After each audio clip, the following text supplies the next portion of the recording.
My first guest tonight, she can make you lose weight, give up smoking and gain confidence. She's also recently been named Young Businesswoman of the Year. Please welcome Katie Jane Goldin.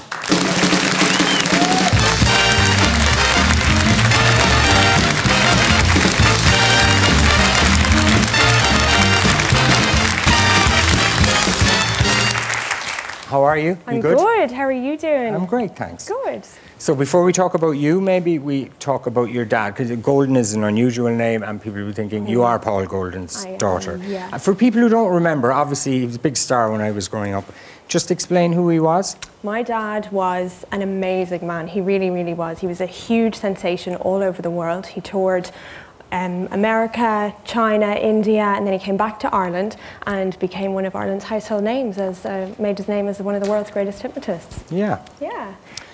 And so apart from the showmanship and all that kind of thing, he kind of used to make people think they were leprechauns in the audience. He did, yeah. There's so many great stories about my dad. He had huge charisma. He had such a big personality that he'd fill a room with his personality. He had such a presence, and there's so many great stories. Like one story that I remember, a guy actually told me it only recently, that years ago he was on stage with my dad. It was actually in the Cork Opera House, and after the show he went to the local shop and he was caught attempting to steal a bag of peanuts, and the guards were called down to the shop and they asked him the questions, and he said, "Oh, I had to steal the peanuts for my leprechaun."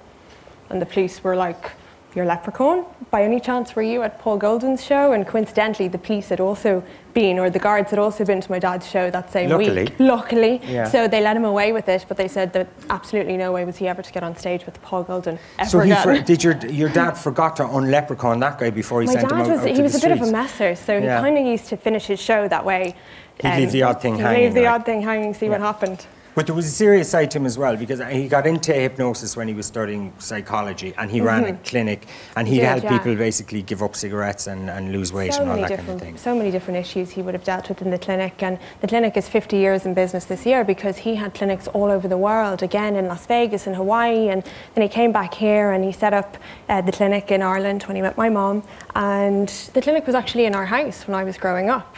We lived upstairs and the clinic was downstairs, so I was exposed to hypnosis my whole life. That's all I ever knew. So would you have picked up a bit of it? Absolutely. I mean, because the clinic was in our house, I'd see people coming in and out of the clinic all the time for different issues, and some of my first memories was I remember being about 2 or 3 years old and seeing my father click his fingers and somebody go into a state of hypnosis. So for me that was normal. Okay. That's all I knew. Yeah.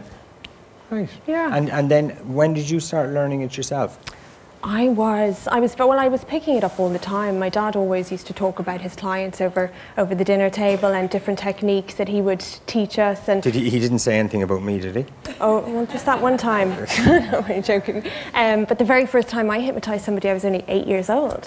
Wow. I know, my dad was doing a 16-week run in the Olympia at the time, which was unheard of actually to do a run that long.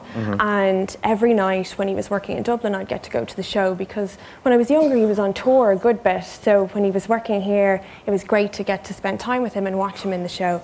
And my dad would always start the show the same way. I don't know if you ever saw the show, but he would always ask them. Did you? Yeah. He would always get the audience to put their hands together, and he would lock their hands and then he would lock their eyes and he would tell them that they couldn't move or walk. And I was 8, and during the day I was going to summer camp, and I decided it would be a great idea to play Daddy's show. So I set up all the chairs one day in summer camp, and the kids were going to be my audience, and I of course was going to play my dad. And I did exactly what I'd seen him do 100 times before. I got the kids to put their hands together. I told them that they were going to be locked, that their eyes were going to get locked, and that they couldn't move. And I think to my own surprise, more than anyone else's, it actually worked.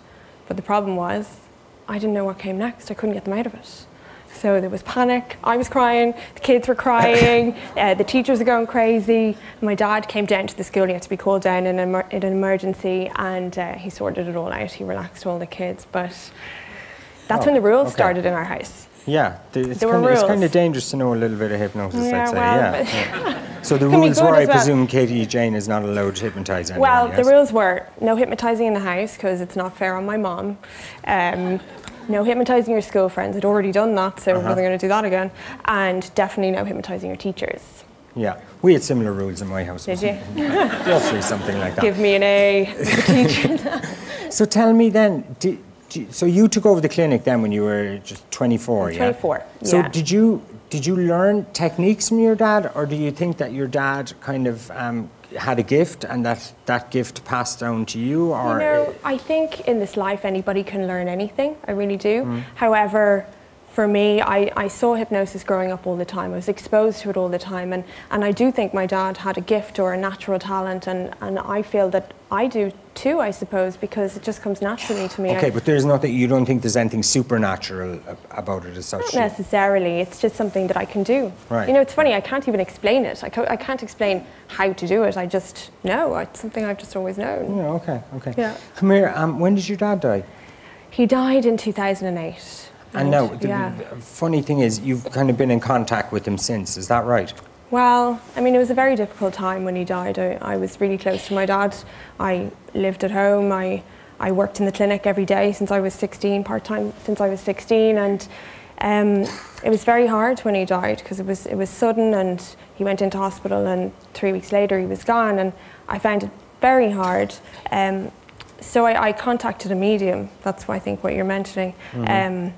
My dad had always said, and he believed, and everyone's entitled to their own beliefs, but he believed that there was another phase of consciousness after this, that you can't grow and learn and accumulate all this knowledge as you get older for it to just end, that this life, he said, is like the university for what comes next. So I was searching for whatever came next anyway that I could to communicate with my dad, I suppose, because I missed him a lot. It was very hard, and I did. I actually saw a show on RTE. It was the afternoon show, and there was this woman on. Her name was Margaret Herdman, and it was very interesting.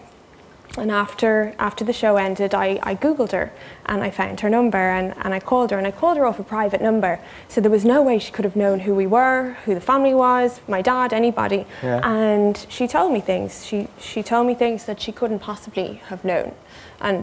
And she told me my dad's name, she spelled it out. She told me a lot of other personal family names and different things. And then she also said something, that there was something funny about the name Gold. Or she didn't say the name, she said there was something funny about gold, about the colour gold. And she couldn't quite work it out whether it was or it wasn't. And obviously our name is Gold, but a lot of people would have known my father as Paul Goldin, but legally our name is actually Gold. So there was always a bit of confusion around that. All right, so you think she was in touch with them? Yeah, okay. For me it was good. So listen, the stuff you see now in the clinic, obviously there's still the traditional kind of the weight loss and giving up fags and all that. You're seeing some kind of new 21st century kind of problems as well now. I call them new age issues, I suppose, because my dad would never have seen them. Addictions to Facebook, addictions to social media, addictions to gaming are becoming huge. Obviously we still get the usual problems as well, but... So do people come to you and say, I think I'm addicted to Facebook? Yeah, I mean, we would get parents bringing in their teenagers sometimes addicted to Facebook or social media. They're at the dinner table and their kids are constantly on Facebook or social media, or and you of course might you get... can't hit them anymore, so you have to bring them to a hypnosis. And what's the process then with a kid like that? What do you do with them? Well, it's hypnotherapy. So hypnotherapy is a deep state of relaxation where we go into the subconscious part of the mind and change the way they think. Because at the end of the day, it's a habit. It's a habit that they're doing, and it's about changing those thought patterns. Okay. And how long would it take? For something like that, it would be a number of sessions. Smoking is just one session, but everything else would be a number of sessions. And what your success rate with people? Very high 90s. I mean, we're in business, like my dad was 50 years. High 90s, so practically everyone, basically, that comes. Do you know what? If you want to change, if you're being dragged in, it's a different story. Okay. But if you want to change, then yeah. Do the kids addicted to Facebook want to change? You got to wonder. I think they realise, obviously, if their parents are bringing them in, there's something going on. Yeah, I guess. There's a fiancé too, Barry. There is, You hypnotise him as well, yes? Well, we're engaged now, and I had to, we were together 7 years, the only way to get him to marry me was to hypnotise him. I had to do something. Yeah. But sometimes I get him to do the cooking and the cleaning, but... Excellent. Well, when we first met, though, I did hypnotise him to stop smoking. He was a smoker. Right. But you threw in some other stuff while you had him under as well. Why not? But there was no way I could have gone out with a smoker, and there was absolutely no way I could have introduced a smoker to my dad. Can you imagine? He would have gone mad. Okay, so you had to change him. Yeah. Yeah, well, at least you're honest about it. Most women would claim, oh, I wouldn't try and change him at all. But I'll change him, I'll put him under and I'll change him into the person I want him to be. Yeah. And you hypnotise yourself as well, is that right? Listen, it's self-hypnosis. If it works doing it to somebody else, then I do it for myself too. My dad used to hypnotise me. Like in the mirror? Or? No, it's all about the mind. It's all about the mind. So is that kind of more like affirmations or something? Yeah, affirmations and learning how to relax, because as you think, so you feel, and as you feel, your body responds. So if you think, you're more relaxed, then your body and your mind. So what you hypnotise yourself for is to get yourself to relax more? Relax, motivation, stress. I mean, everybody gets stressed. Life happens. So it's about having the tools, I suppose, to deal with situations like that when they happen. There's another thing I want to talk to you about as well, which is quite, I can see how it's quite close to the hypnosis, which is you've written a book about flirting as well. I did, yeah. And the techniques there and everything. I wrote that a good few years ago now, because I'm touching my hair now, can you see that? Yeah. And you're touching your hair. Yeah, that's the thing, that's called mirroring. I hope Barry is deep under at the moment, that he's not seeing what's going on here, because anyone who knows about flirting would know this is hot stuff. So what we do hear about that touching hair is that's a mirroring technique. Okay. So it's basically what it says. It's copying what the other person does. So you copy their body language, you copy their pace of breath, their tone of voice, and then they feel like they're on the same page as you. You're building a connection, a subconscious connection. Okay. And it really works. So you just copy the person that you're looking at, and they will subtly, maybe not OCT, but subtly. Okay. So you need a bit of practice on that. Listen, before you go, you got the Young Businesswoman of the Year, and I think that was in large part as well for great lengths, which are hair extensions. Hair extensions. Yeah. Are you wearing hair extensions? Yeah, of course. Yeah. Really? We actually do them for men as well. What? We do them for men as well. Really? Because I have always wanted to have long blonde hair. Gorgeous on you. I know. We actually do it for volume now these days. And Steven Tyler from Aerosmith is one of our this particular program on a Saturday night, I don't need any volume in my hair, but there might be other programs where people need some work. So where do your hair? How short is your hair really? My hair is actually the same length, but I get it for volume. Okay, I see. Great length because I'm noticing more and more in work and everything like that. Like a load of women are wearing these all the time. You don't know. You think they have. Well, with great lengths, it looks so natural, and we're in 136 salons now around the country. And when I started, Great Lengths was actually under UK distribution, and when I came in, there were only 9 salons here, active salons on the ground. And in 2 years, so you've been around, look into my eyes, look into my eyes. I hypnotised the country into wearing hair extensions. Okay, lovely talking to you, ladies and gentlemen. Katie Jane Goldin. Thank you very much.